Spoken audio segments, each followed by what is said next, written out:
sin más, vamos a empezar a darle la palabra a quienes de verdad tienen cosas interesantes que decir esta mañana. Y en primer lugar, Iñaki, te vamos a llamar. Iñaki Gutiérrez Ibarlucea, es secretario de la Sociedad Internacional HTAI, OSTEBA, del Servicio de Evaluación de Tecnologías Sanitarias, Dirección de Planificación, Ordenación y Evaluación del Departamento de Salud del Gobierno Vasco, que nos va a contar lo que le dé la gana. Sí. Como decía Javier, gracias por el premio, ¿no? Gracias por el premio. Y la segunda era relacionado con, bueno, pues es la primera vez que me toca estar en un foro así, ni con pacientes, ni con profesionales, ni con gente de lo mismo que trabajo yo, ni tampoco dando una rueda de prensa, que es lo más habitual delante de periodistas, ¿no? Las opiniones que voy a verter yo, evidentemente no deben de ser tomadas ni como las opiniones del Departamento de Salud del Gobierno Vasco, que es el que trabajo, ni tampoco de la sociedad internacional a la que represento, en estos momentos la Sociedad Internacional de Evaluación de Tecnologías Sanitarias, que recientemente tuvo su congreso internacional. Me tocaba un poco hablar de la complejidad de la innovación en los sistemas sanitarios y bueno, era intentar ser un poquito, no sé hasta qué punto, didáctico, y en esto creo que nos ha ayudado bastante que tenemos en estos momentos una compañera vuestra trabajando con nosotros y nos ha cambiado totalmente nuestro esquema de funcionamiento en cuanto a difusión de información. OSTEBA es un servicio pequeño dentro del Gobierno vasco, aunque, como decía, que le damos mucha guerra. Y como decía, en estos momentos nos estamos intentando adaptar las formas y a la capacitación de pasar de informar únicamente a los tomadores de decisiones, podríamos llamarlos macro, a tener que adaptarnos a dar información para los niveles más meso, lo que le podríamos llamar de gestión, y también a los niveles micro, que son los que verdaderamente toman las decisiones, que son los pacientes y que son los profesionales. En cuanto a por dónde voy a ir un poco o por dónde va a ir un poquito mi presentación, en principio me tocaba hablar de innovación y cómo introducirla, presentaros un poquito la complejidad del sistema sanitario, del cual sois también parte, presentaros también, como decía Paco Umbral, vengo a hablar de mi libro, entonces me toca hablar de la evaluación de tecnologías sanitarias y las necesidades de evaluación, desde el planteamiento fundamental de la evaluación de tecnologías sanitarias, que va más hacia la racionalización y no el racionamiento, que estamos hablando ahora de tipos de crisis. Tenemos capacidad real y está medida de ser más eficientes, por un lado, y de presentar y maximizar beneficios en salud, ¿no? ¿Cuáles serían las barreras actuales para el acceso a la innovación, por otra parte? Y finalmente, ¿qué tendencias, que las hay, y qué soluciones que también se están planteando a nivel mundial para poder sobrepasar esas barreras? Y aquí ponía una imagen que es bastante gráfica en cuanto al acceso de la innovación desde la perspectiva del innovador, que es intento acceder al sistema sanitario, y primero me ponen tres barreras iniciales, que sería por una parte la eficacia, por otra parte la calidad y finalmente la seguridad, para acceder al mercado. Y luego dicen, bueno, pero cuando tengo todo eso solucionado resulta que viene alguien y me dice, tengo que reembolsarlo, ¿no? O hay alguien que tiene que pagar por ello. Bueno, pues es una barrera más. Nosotros no lo vemos de la perspectiva de barrera y lo explicaré un poco a posteriori. En cuanto a innovación, no voy a ser innovador en este sentido y solo decir que está cogido de Wikipedia, o sea que eso lo podéis utilizar cualquiera de vosotros. Y la verdad es que sí que encaja bastante con la definición de innovación que nosotros tenemos, el concepto de innovación que nosotros tenemos. Aquí ponía introducción de un nuevo servicio, un proceso, un producto, de un nuevo método organizativo aplicado a las prácticas internas, y ahí añadía dos hechos fundamentales. Por una parte, valor añadido, y por otra parte, resultados sostenibles, ¿no? Y la otra es incrementar la competitividad. Son palabras manidas y que, de hecho, bueno, pues a nivel político han sido utilizadas en los últimos tiempos bastante, pero sí que es cierto que, por una parte, el valor añadido y por otra parte, los resultados sostenibles son cosas que interesan y de manera muy importante a los sistemas sanitarios, y la tercera, la competitividad, evidentemente que también. En cuanto a la complejidad del sistema sanitario, ¿qué voy a contaros? Desde el desarrollo de innovación, que vendría aquí, pasando por lo que veíamos, las barreras esas de seguridad, eficacia, análisis tecnológico, hasta la práctica clínica, pues hay un montón de pasos que hay que dar. Y en muchos casos que no nos los podemos saltar, pero el sistema es como es y las influencias son como son, ¿no? Y desde el desarrollo de innovación hasta la práctica clínica hay un montón de influencias que hacen que estos pasos sean más rápidos o sean más lentos, incluyendo, bueno, creo que estáis por aquí, incluyendo la prensa, ¿no? Es cómo tienen la capacidad de difundir esos resultados y que esos tengan una plasmación en la realidad, ¿no? Yo suelo poner el ejemplo de mi madre. Me suele decir que ella ya ha leído o ha escuchado por la televisión o ha leído en un periódico que se ha descubierto ya como 4 o 5 veces el remedio contra el cáncer, ¿no? Y la plasmación en la realidad pues no es así, ¿no? Y es cierto. Y yo creo que tanto nosotros que trabajamos para el sistema sanitario como vosotros que trabajáis para informar al que toma las decisiones en la realidad, que es el clínico, es el paciente, yo creo que cada vez tenemos un papel y un rol mucho más importante, ¿no? En cuanto al entorno, pues algo que parece bastante lineal, desde el productor de innovación hasta el proveedor de servicios o el que trabaja con el prescriptor, que parece tan lineal como, bueno, me dicen que esa innovación tiene que pasar por una regulación, hay agencias reguladoras, a nivel español, pues la Agencia Española del Medicamento y el Producto Sanitario, a nivel europeo, a nivel de fármaco, la Agencia Europea del Medicamento, a nivel americano seguramente habréis oído, porque salen muchos titulares, la famosa FDA. Pues esto que parece tan sencillo, dice, bueno, medimos la eficacia y la seguridad de un producto y eso ya entra en el mercado, pues hay un complejo laberinto, y luego veremos con un ejemplo, que hace que para acceder al reembolso pues, se tenga que hacer una serie de análisis, incluidos análisis de coste y coste-efectividad, que antes no eran mandatorios, pero ahora parece que son, por el imperativo de la crisis, parece que empiezan a encajar y que son piezas que tienen que seguir. Pero esto que parece, como decía, tan lineal, pues resulta que, bueno, pues todos sabemos que hay una conexión muy clara entre productor y prescriptor. Es decir, el productor no solo habla con el sistema, sino que también habla con el que tiene que prescribir y le convence de los beneficios de eso.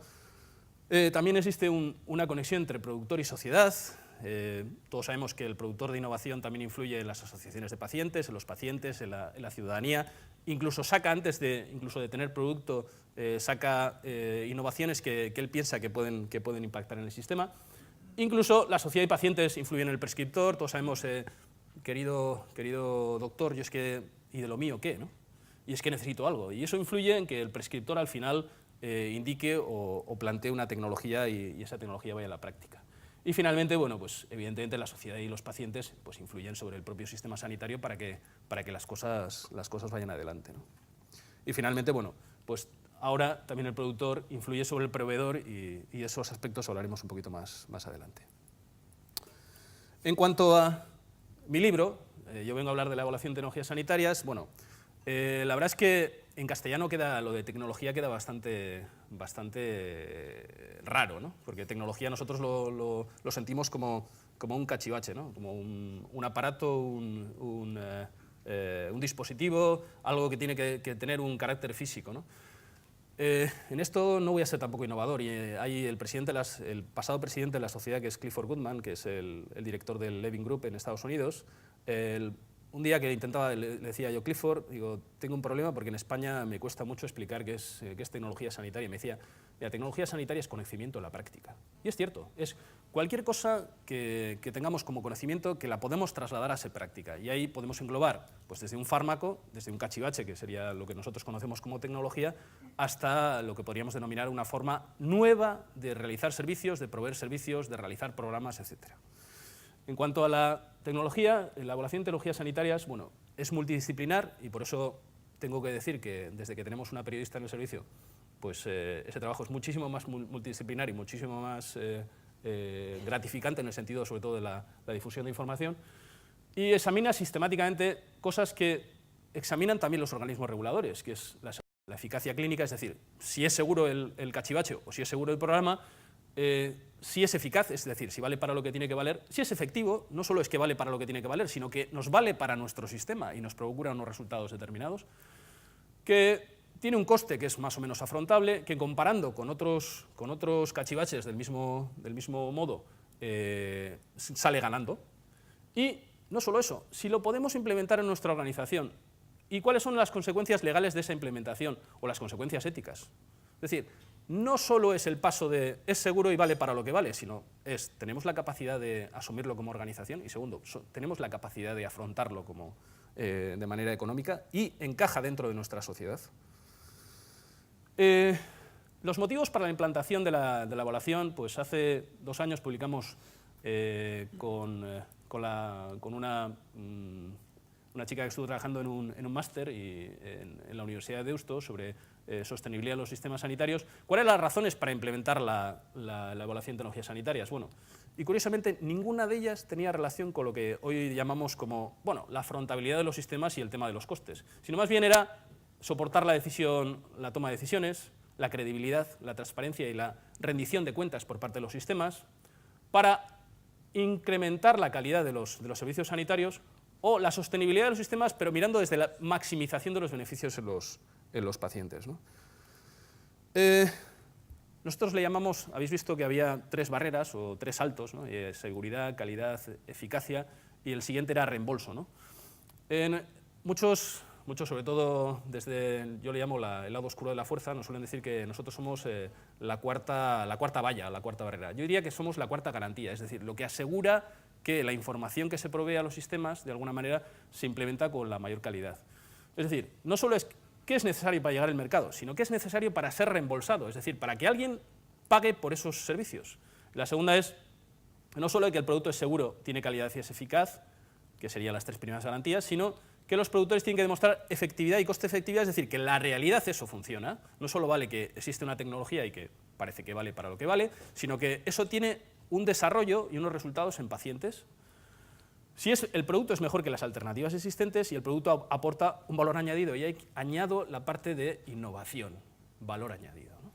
Y finalmente la cuarta garantía incluye aspectos de contexto, y es una cosa que es aplicable aquí, probablemente no sea aplicable, voy a decir, muy lejos en Namibia, pero probablemente tampoco sea aplicable en un contexto similar, y no hay más que ver, recientemente acabamos de publicar un artículo sobre un fármaco, y con la misma evidencia, en diferentes países de Europa, se ha tomado diferentes decisiones basadas en la misma información, pero es por el desarrollo de los servicios y por la capacidad de esas organizaciones de asumir de una manera determinada ese fármaco. En cuanto a la producción, en el esquema tradicional, lo que nosotros sí hemos visto es que desde la evaluación de tecnologías sanitarias, que este sería el hecho desde la regulación hasta la introducción en los sistemas, sí que hemos visto que existe un gap, una brecha, una barrera. Y nosotros entendemos que esa barrera tiene que ser cubierta, y eso explicaré un poco cómo cubrir el tipo de barreras. Y en cuanto a nuestro sistema, bueno, pues sí que hemos empezado nosotros a hacer consultoría en innovación en el sistema sanitario vasco, y si tradicionalmente nosotros nos ocupábamos desde la regulación hasta lo que llamaríamos la desinversión, luego hablaré qué es la desinversión, en estos momentos ya estamos abarcando muchísimo más porque se han generado unidades de demostración que facilitan la introducción de innovación, y estamos intentando marcar un territorio muchísimo más amplio. Bien, en cuanto al ámbito de la influencia de la evaluación de tecnologías sanitarias, por una parte, como decía, era el apoyo para el establecimiento de requisitos de introducción. Esto ha sido bastante clásico, o el establecer formas de provisión, o el evaluar prestaciones en los sistemas sanitarios, o la mejora de la efectividad y la eficiencia.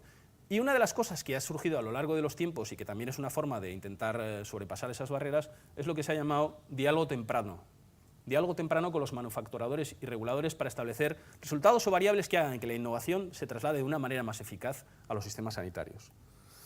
En cuanto a las barreras en los sectores, tampoco voy a ser innovador en ese sentido, y hay un grupo dentro de la sociedad internacional que hizo un análisis de las barreras en los sectores para la introducción de innovación, y había por parte de los profesionales, por parte del sector financiero, por parte de la regulación o por parte de las organizaciones sanitarias, diferentes tipos de barreras. Por una parte, en profesionales hay veces ignorancia o desinterés, desacuerdo con las recomendaciones que se establecen, o bajo volumen de uso. En el caso de financiero, y ahora cada vez más, es la falta de recursos específicos o la constricción general de la financiación. Por parte de las regulaciones, falta de alineamiento de estructuras. Hay muchas veces que hay cosas que se aprueban para introducirse en el mercado y luego hay una falta de información por parte de esas estructuras que hace que eso no se implemente en la realidad en los sistemas sanitarios. O la toma de decisiones fragmentada, incoherencias irracionales en el sistema, y de hecho se está viendo que decisiones que se toman a nivel europeo de productores de innovación europeos, luego eso se intenta trasladar a Estados Unidos y eso no se implementa. Luego existen una serie de incoherencias entre reguladores y financiadores. Y finalmente, bueno, pues en la organización hay veces que no se introduce innovación por una inadecuada formación o por una inadecuada capacitación de los profesionales, experiencia de los equipos, problemas de infraestructura y adaptación a los sistemas organizativos. O sea que esto sí, hay cosas que existen, hay cosas que sirven para lo que sirven, pero que la complejidad del sistema hace que no se implementen finalmente. Y simplemente voy a poner un ejemplo en el caso de los dispositivos médicos. Ahora hay una discusión bastante potente que quizá también habrá trascendido a los periódicos, porque habrá de salir en una de las 5 grandes revistas internacionales, que es el British Medical Journal, la gran discusión sobre los dispositivos médicos en Europa y el famoso marcado CE. O sea que estamos exigiendo casi prácticamente las mismas reglas de juego para un vaso que tiene que tener un cuño CE que para un dispositivo implantable que tiene que tener también un cuño CE, y no es más que eso. La curiosidad es que el certificado CE no garantiza la eficacia clínica o el coste-efectividad de estos productos, y sin embargo los productores de innovación están haciendo que dice, bueno, tengo ya un cuño CE, ya he entrado en el mercado, ahora que me lo compren, ¿no? Bueno, pues ahora están apareciendo barreras específicas relacionadas simplemente con cómo está organizado el cuño CE o el marcado CE a nivel europeo. Y de hecho, bueno, hay una bronca bastante gorda a nivel entre los europeos y los americanos que dicen, bueno, ¿qué es lo que pasa con la no seguridad y la inefectividad de los dispositivos aprobados por la Unión Europea que no son aprobados finalmente en los Estados Unidos? Es decir, tenemos un problema real de competitividad porque no tenemos marcado el marcado CE o la regulación europea suficientemente dispuesta para acceder a otros mercados. Y eso es un problema gravísimo. Y de hecho, nosotros acabamos de publicar recientemente un comentario. Europa necesita una regulación, un proceso de regulación de introducción de dispositivos al mercado transparente, basado en la evidencia y centralizado. Y de hecho, mira, simplemente os voy a poner cómo está el asunto. Simplemente he hecho un análisis en la base de datos Nando sobre cuáles son los cuerpos notificadores de marcados CE a nivel europeo, y solo en 16 países, y en el caso de implantables, pues hay países que no tienen cuerpo notificador, como Bélgica, y estamos hablando de países grandes. Bélgica, Dinamarca, Finlandia, Noruega, Suecia no tienen cuerpos notificadores, mientras que hay países que tienen más de 2 cuerpos notificadores, como el ejemplo de Alemania. Esto en dispositivos médicos implantables. Pero si vamos a no implantables, entonces ya es el cachondeo, porque hay países que no tienen, y de hecho no se quieren mojar, hay países que tienen 1 o 2, algunos de ellos públicos, otros de ellos privados, y hay países con más de 2, como países tan potentes a nivel de tecnología como la República Checa, Hungría o Eslovaquia. Y eso es un coladero para los dispositivos, un coladero para que esos dispositivos entren en el mercado. O en el caso de diagnóstico in vitro, que también va relacionado con la medicina genómica en estos momentos, pues igualmente hay países que no cuentan con cuerpo notificador de cuños CE y que los productores de tecnología de esos países se tienen que ir a otros países para que les den el marcado o les den la certificación de acceso al mercado, y hay países como Hungría que cuentan con 3, y curiosamente los 3 privados. Y todos sabemos la relación que existe entre lo que se paga y cómo me certifican, ¿no? En cuanto hablamos de innovación y valor añadido, y hablamos de cuál es el valor, y este es un estudio bastante curioso que se hizo en Suiza por el Center for International Health, que está en Basilea, en el 2005, con cuál es el valor real de una tecnología o cuál es el valor real de una innovación y qué es lo que pasa cuando intenta acceder al mercado. Y la curiosidad es que, bueno, pues desde un valor 100, podríamos decir como alto valor, nos pasaríamos a un valor 80 como resultado de una contratación incorrecta, es decir, el intentar acceder, que eso simplemente la tecnología, si no compramos lo que tenemos que comprar, pues pasa a tener un valor de 80, o pasa a tener un valor de 70, y esto estamos hablando de previo al uso, porque se contrata una sobresofisticación, es decir, contratamos una tecnología que es muchísimo más sofisticada de lo que el mercado necesita, y estamos pagándola por ello.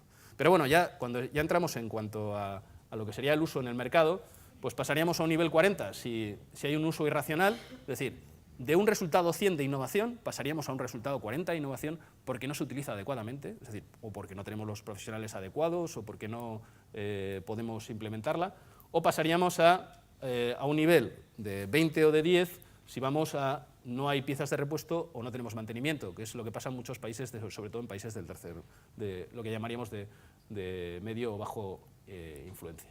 Esto lo voy a saltar porque me dicen que tengo que cortar. Era un ejemplo de qué es lo que pasa con una tecnología. Curiosamente, si alguien tiene interés, se la podré presentar. Y nos vamos a otras barreras. Acaba de salir, curiosamente, ayer, y fue presentado un informe de Antares Consulting, creo que para Roche, sobre algunos profesionales son reticentes a su uso, incluso con de quienes alegan que no existe suficiente evidencia clínica. Es decir, las barreras no están solo centradas en el sistema sanitario, sino que también existen barreras por parte de los profesionales. Y incluso ahora hablábamos de eficiencia de los sistemas y hablábamos de medicina personalizada y la reducción o la capacidad que tiene la medicina personalizada de ser introducida dentro de los sistemas de una manera para que sea más eficiente. Y bueno, se hablaban de que los biomarcadores a veces abaratan los costes de los sistemas. Mi impresión con la mayor parte de los, al menos en el caso del impacto presupuestario, mi impresión con la nueva tecnología es que siempre nos cuesta más. En cuanto a las barreras, bueno, hay barreras relacionadas con la propia innovación, porque la innovación no se adecua a los sistemas, hay barreras relacionadas con los profesionales, porque no hay curvas de aprendizaje suficientes, con los pacientes, porque no están suficientemente informados, con los reguladores, porque hay veces que no alinean la información con los sistemas sanitarios, la propia falta de información, los sistemas o los métodos. Pero hay también posibles soluciones y con esto me gustaría acabar. Por una parte estaría la consideración del ciclo tecnológico, que no solo es meter dentro de los sistemas, sino que también tenemos que evaluar lo que ya tenemos dentro de los sistemas en lo que nosotros llamamos proceso de reevaluación o desinversión, considerando el ciclo tecnológico de las tecnologías. Hay otra que sería cobertura, reembolso con evidencia, que lo podremos discutir un poco más adelante, acuerdos de riesgo compartido o diálogo temprano entre regulación, reembolso, productores y evaluación de tecnologías sanitarias, incluidos pacientes. Y de hecho ya las sociedades internacionales están empezando a montar foros en los cuales los diferentes grupos de interés pueden discutir sobre estos aspectos. Este sería el ejemplo de la sociedad en la que yo soy secretario, que es la HTI, que se organizó un Policy Forum en el cual están reguladores en la misma mesa, reguladores, productores de tecnologías y cuerpos de evaluación. Estos son los ejemplos de cobertura con evidencia y la desinversión. Y finalmente, incluso la Unión Europea dice que esto no es sostenible y que se necesita un diálogo temprano entre productores de información y los sistemas sanitarios para decir, primero, qué es lo que demandamos y segundo, cuáles van a ser las reglas del juego en cuanto a resultados. Como conclusión, y con esto creo que termino, la primera que sería que el contexto es importante, es decir, no solo es que mi tecnología sea segura y mi tecnología sea eficaz, sino que sea efectiva en la realidad y que la pueda asumir el sistema. Y cuando digo la pueda asumir el sistema, es decir, que los pacientes estén suficientemente informados, que los profesionales estén suficientemente formados y que las estructuras organizativas del sistema sanitario puedan asumirla realmente, porque si no llegamos a lo que llamaríamos ineficiencia, que la misma evidencia puede conducir a diferentes recomendaciones, que en este sentido, y como decía, la evaluación de tecnologías sanitarias puede ayudar a lo largo del proceso, que tenemos que explorar nuevas formas de incorporación de tecnología, porque, como decía muy bien Javier, la innovación no se puede parar, y que en este sentido podemos utilizar el diálogo temprano, la consideración del ciclo de vida tecnológico, y que el objetivo, y en esto sí que tengo un conflicto de interés, porque trabajo para un sistema público y universal, es que el objetivo debe ser la maximización del beneficio de la ciudadanía, en los profesionales y en la sostenibilidad de los mismos sistemas de salud. Eskerrik asko.